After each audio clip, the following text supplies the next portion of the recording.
ask me, we need to go back to basics. The basics in Islam is the same thing. We need to help each other. Simple. Unconditionally, we need to help each other. If we go by that culture, then we can create Silicon Valley here. It's no issue at all. You know, Silicon Valley is not some big thing out there. It's the same. We are human beings. We can do the same. And why I'm saying this is because if we really want to follow Islam, then we should know that in our countries, Asia, 95 to 99% of the business sector is SMEs and startups.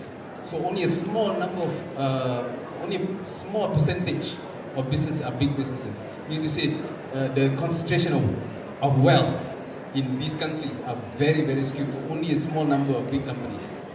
This should tell us something that we are doing things wrong. We are not empowering people, we are not diversifying, we're not helping people out there spread out the wealth.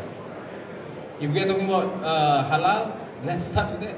Yeah, I mean, of course, the mentality is super important. I mean, you did mention about awareness, right?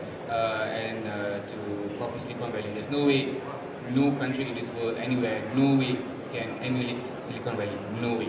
But we can take the good ones. We can try to learn from them.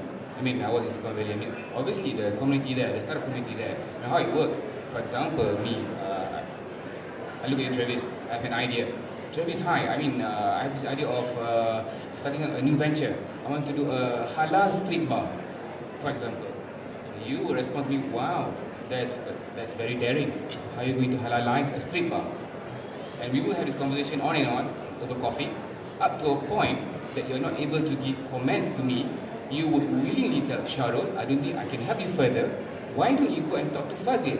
He might be able to, you know, to tell you more. He might be able to help you in this particular context that you are lacking.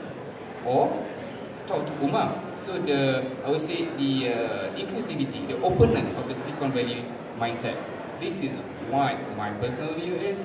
Our local SMEs, startups still fail to adopt, still fail to embrace the openness of sharing information, sharing their ideas. It's not about what you know, it's how you execute it in the end. You might have a brilliant idea, but if your execution plan is a failure, I mean,